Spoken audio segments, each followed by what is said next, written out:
안녕하세요. 오늘은 우리를 향한 하나님의 선교 두 번째 부분을 살펴보는 여섯째 날 10월 13일 금요일입니다.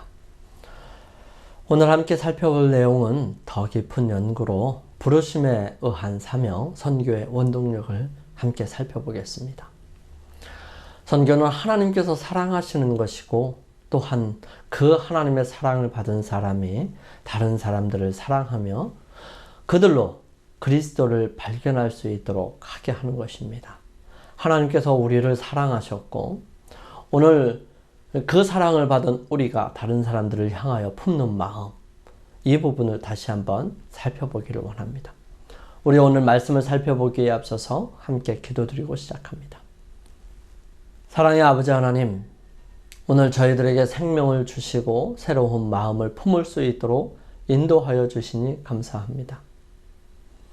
저희들에게 늘 언제나 채워주시는 그 놀라운 은혜들을 통해서 다른 사람들에게 그 은혜를 나누기를 원하오니 주님, 오늘 저희들의 마음을 새롭게 하여 주시고 온전케 하여 주셔서 저희들의 마음 속에 예레미야 선지자가 품었던 마음처럼 마음에 불붙는 마음을 허락하여 주시고 세상 많은 사람들에게 주님의 사랑을 전하기 위해 앞으로 나아가는 믿음의 사람이 될 수 있도록 저희들의 마음속에 선교에 대한 분명한 인식과 은혜들을 잊기를 원하오니 주여 함께하여 주시옵소서. 주님, 저희들 오늘 이제 한 주일 동안 함께 살펴봤던 내용들을 마음에 두고 특별히 그 모든 일들을 이루기 위해 하나님께서 우리에게 주시는 마음의 불을 또 원동력을 또 동기들을 다시 한번 확인해 볼 수 있도록 인도하여 주옵소서. 주님께서 저희들의 마음과 생각에 함께 하셔서 이 모든 것들을 통해 주님께 더욱 가까이 나아가고 세상 사람들에게 한 발자국 더 나아가 기별을 전하고 주님의 자녀로서의 제자로서의 삶을 살아갈 수 있도록 인도하여 주시옵기를 저희들을 사랑하시는 예수님의 이름으로 간절히 기도드립니다. 아멘. 우리는 하나님께서 계획하신 구원의 계획들을 함께 살펴보았습니다. 일요일 소재 선교의 기원에 대해서 함께 살펴보았고요. 삼위일체 되시는 하나님께서 그 선교의 기원이 되셨으므로 이 선교는 결코 실패할 수 없음을 확인했습니다. 월요일 소지로 선교의 초점, 즉 제자 삼기인데 우리의 삶에 있어서 선교를 하나님께로부터 우리가 선교를 받았다면 우리 또한 다른 사람들에게 선교할 수 있어야 하는데 그거의 첫 번째 부분은 제자 삼기라고 하는 사실입니다. 그래서 다른 사람들을 예수님을 알 수 있도록 도와주고 그들이 예수님의 제자가 될 수 있도록 돕는 것이지요. 또 영원한 복음을 중심으로 한 선교의 기별들을 가지고 있었는데요. 창세 때부터 예수님 재림하실 그때까지 계속해서 한결같이 이어지는 하나의 복음 함께 살펴보았습니다. 수요일 소지로 하나님의 백성들이 선교의 통로였음을 함께 살펴보았습니다. 즉 하나님께서는 당신의 백성들을 통해서 일을 하시고 그 백성들이 세상에 나아가서 전하는 모든 복음을 통해서 하나님께서는 세상의 만민들을 구원해 나가기를 원하셨다는 사실입니다. 그리고 또한 선교의 현장은 내가 살아가고 있는 우리 주변뿐만 아니라 더 나아가서 지역사회 또 더 나아가서 전 세계를 향하여 우리의 마음과 삶이 움직여야 한다는 사실이죠. 오늘은 그 마지막 부분으로 이 선교의 원동력, 즉 부름에 의한 사명들을 함께 살펴보기를 원합니다. 너희는 세상의 빛이라는 우리 주님의 말씀은 그분께서 제자들에게 전 세계적인 사명을 맡기셨다는 사실을 가리키는 것입니다. 이 태양광선이 지구의 가장 먼 구석까지 도달하듯이 하나님께서는 복음의 빛이 지구상의 모든 영혼들에게 전해지도록 계획하셨습니다. 만일 그리스도의 교회가 우리의 목적을 성취한다면 흑암에 앉아있는 자들과 사망의 그늘에 있는 모든 사람들에게 빛이 비춰질 것입니다. 신자들이 모여 앉아 책임과 십자가 지는 것을 회피하는 대신 모든 땅으로 흩어져서 그리스도의 빛을 비추면서 영혼 구원을 위해 그리스도처럼 일하게 될 것입니다. 이 천국 복음은 온 세상에 빠르게 전파될 것이에요. 모든 나라에서 이리 와서 우리를 도우라 라는 마게도니아의 외침이 울려 퍼지고 있습니다.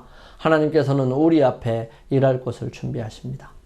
하늘의 존재들이 사람들과 협력하고 있어요. 하나님의 섭리가 앞장서면 이스라엘 백성들에게 있어서 구름 기둥이 나아가면 모든 사람들이 함께 나아갔던 것처럼 신성한 능력이 우리 사람들의 노력과 함께 역사하고 있음을 바라보면서 따라서 순종하는 우리가 되어야 할 것입니다. 눈먼 것은 주님의 일을 보지 못하는 눈이고요. 귀먹은 것은 참 목자가 양을 부르는 소리를 듣지 못하는 귀라고 설명합니다. 그 중에 어떤 이들은 하나님의 부르심을 듣고 응답합니다. 생명을 주는 기별을 전하려고 노력함으로 거룩하게 하신 모든 심령이 우리 주님께 응답하게 되죠. 모든 남녀들이 그리스도인들의 겸손하고 신실하게 하나님이 주신 사업을 감당한다면 많은 사람이 이 진리로 돌아올 것이게 될 것이고요. 신성한 능력이 드러나므로 우리는 하나님께서 함께하고 계심을 경험하게 될 것입니다. 그 노력의 결과는 놀라울 것이라고 선지자는 기록하고 있습니다. 대가볼리 지역에 예수님께서 가셨을 때 이 거라사 광인들이 그분을 공격적으로 맞이했습니다. 제자들은 그날 저녁에 폭풍우와 싸워 힘겨웠고요. 해변으로 나오면서 쉼을 기대했었지만 그들은 미친 사람으로 인해서 더욱 큰 두려움과 공포로 무섭게 된 것입니다. 쉼이 없었죠. 하지만 예수님께서는 그들을 만나러 가셨고요. 그들은 예수님 앞에서 날뛰면서 그분이 돌아가기를 바랬습니다. 예수님은 두려워하지 아니하고 그들에게 명령하십니다. 그들에게 있었던 귀신은 군대라면서 돼지떼에 들어갈 수 있도록 요청하지요. 예수님께서는 그 귀신들이 나가기를 허락하셨고요. 귀신들은 돼지떼들을 낭떠러지로 다 떨어뜨리게 해서 죽게 함으로 그 지역에 있는 사람들에게 막대한 손해를 입히게 됩니다. 이 손해를 본 그 마을 사람들은 예수님께서 그 일들을 하신 것처럼 느끼게 됐고요. 그러한 예수님이 그곳에서 떠나기를 원하셨습니다. 예수님께서 이 모든 것들을 다 하셨죠. 하지만 예수님께로부터 구원받은 이 사람, 미치광이로서 그 많은 사람들에게 두려움의 대상이 되었던 그 사람이 비로소 온전케 되므로 예수님께서는 그들을 그곳에 선교사로 보내게 되십니다. 이 귀신들로 인해 힘겨웠던 그 사람들은 온전케 되어서 예수님 앞에 있었고요. 그들은 예수님을 따라서 가기를 구했지만 예수님은 말씀하십니다. 집으로 돌아가 하나님이 내게 어떻게 큰 일을 행하신 것을 일일이 고하라 하시니 저가 가서 예수님께서 자기에게 어떻게 큰 일을 행하신 것을 온 성내에 전파하니라. 이 부분의 영감의 말씀들은 참 많은 것들을 생각하게 해주십니다.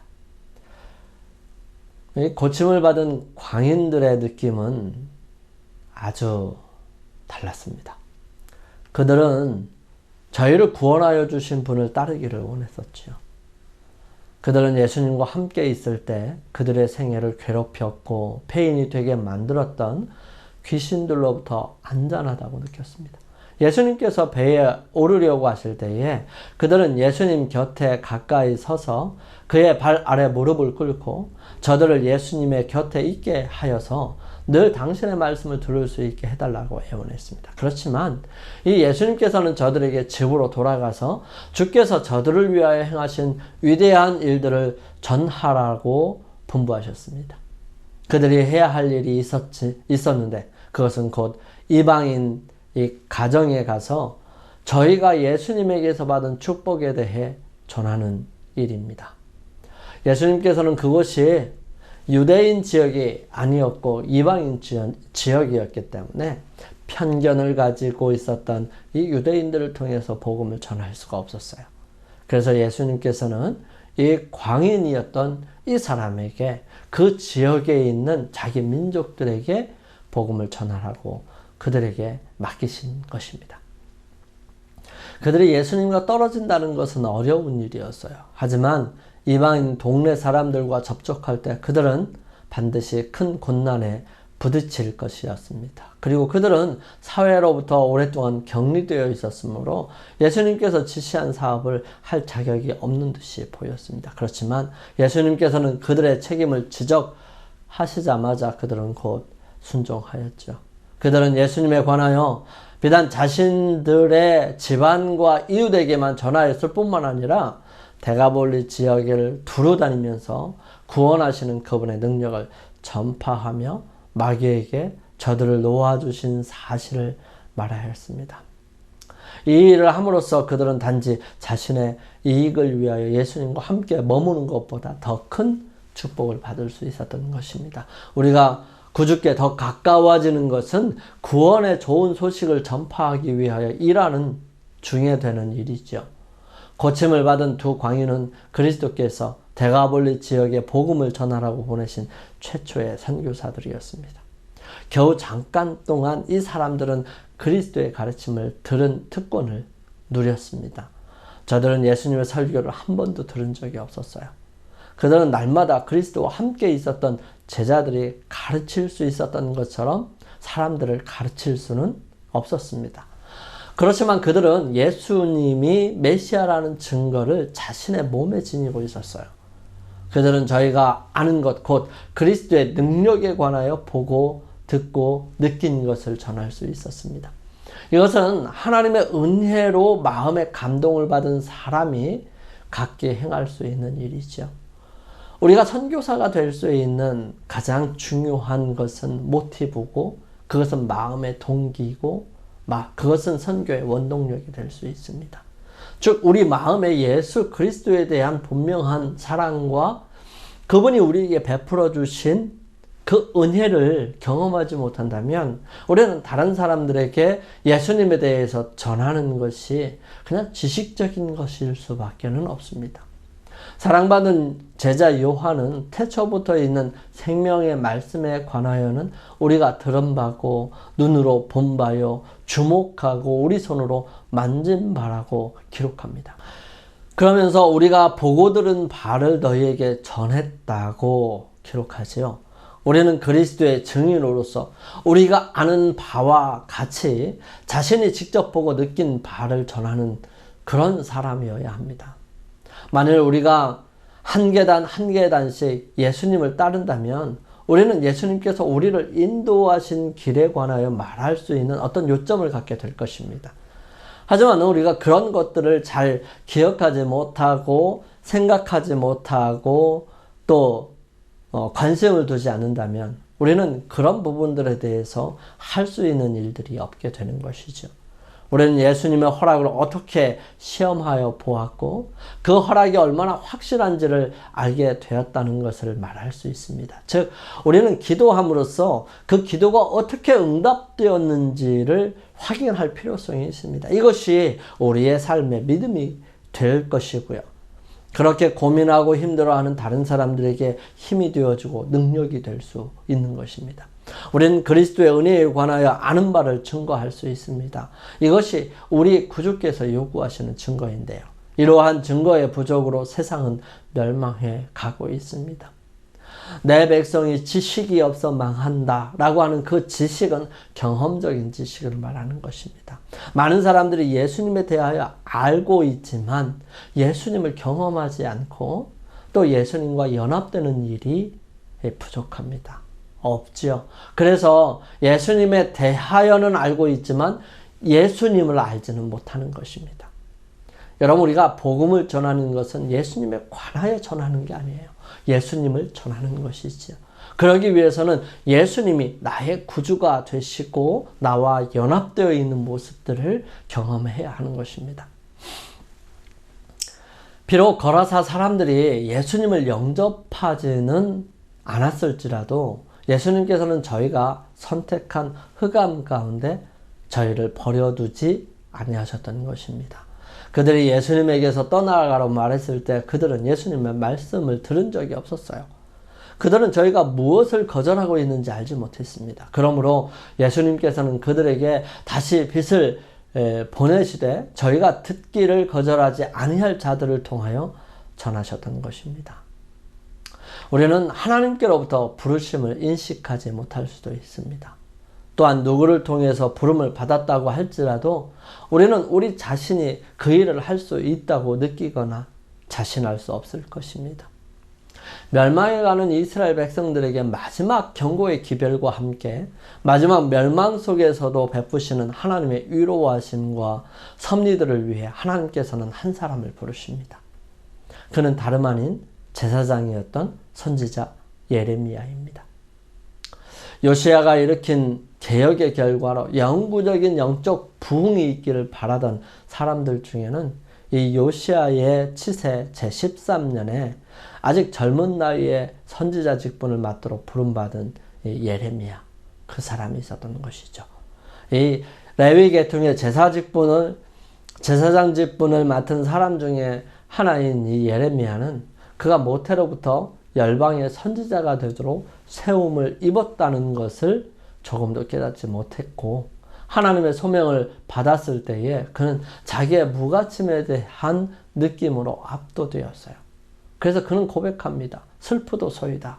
주 여호와여 보소서, 나는 아이라 말할 줄을 알지 못하나이다.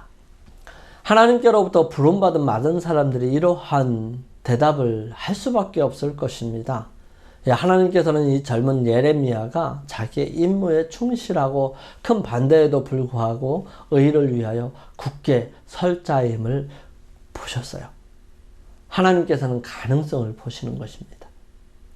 우리를 통해서 이루실 그분의 능력과 은혜가 함께할 때 나타나게 될 일들을 우리는 볼 수 없지만 하나님께서는 분명하게 보신다는 사실이에요. 예레미야는 어린 시절에서도 충성스러움을 보여주었습니다. 이제는 십자가의 선한 군사로서 고난을 견뎌야 했습니다. 여호와께서는 그분의 택하신 사자에게 이렇게 명령합니다. 너는 아이라 하지 말고 내가 너를 누구에게 보내든지 너는 가며 내가 내게 무엇을 명하든지 너는 말할지니라. 너는 그들을 인하여 두려워 말라. 내가 너와 함께하여 너를 구원하리라. 너는 내 허리를 동이고 일어나 내가 내게 명한 바를 다 그들에게 고하라. 그들을 인하여 두려워 말라. 두렵건대 내가 너로 그들 앞에서 두려움을 당하게 할까 하노라. 보라, 내가 오늘날 너로 그 온 땅과 유다 왕들과 그 족장들과 그 제사장들과 그 땅 백성 앞에 견고한 성읍 쇠기둥 놋선벽이 되게 하였은즉 그들이 너를 지나 이기지 못하리니 이는 내가 너와 함께하여 너를 구원할 것임이라. 여호와의 말이니라. 40년간 예레미야는 진리와 의의 증인으로서 국민들 앞에 서야 했습니다. 정말 이 배도의 시기 때 그는 생활과 품성으로 유일하신 참 하나님께 대한 예배의 모본을 보여야 했습니다. 무서운 예루살렘 포위 기간에 그는 여호와의 대변자가 되어야 했습니다. 그는 이 다윗 집의 몰락과 솔로몬이 건축한 아름다운 성전의 파멸을 예언해야 했습니다. 거의 이스라엘 백성들에게 매국노 같은 취급을 받아야 했어요. 그의 두려워할 줄 모르는 발언 때문에 투옥되었을 때에도 그는 여전히 산당의 죄악에 대하여 분명하게 말하고 있었던 것입니다. 사람들에게 멸시와 증오와 거절을 당한 그는 결국 절박한 운명에 대한 자신의 예언이 문자 그대로 성취되는 것을 목격하고 운명 지워진 성읍의 멸망에 뒤따를 슬픔과 괴로움에 동참해야 했습니다. 우리는 하나님의 보내시는 선교사들이 된 것입니다. 이 선교사로서의 삶을 살아가기 위해서 우리의 마음속에 하나님께서 부르신 소명과 함께 그분이 함께 하시겠다는 약속과 함께 그분이 우리를 사랑하신다는 그 엄청난 사랑을 우리의 가슴속에 품고 그분께서 원하시는 세상 많은 사람들에게 복음을 힘있게 전하는 우리가 되기를 간절히 소망합니다.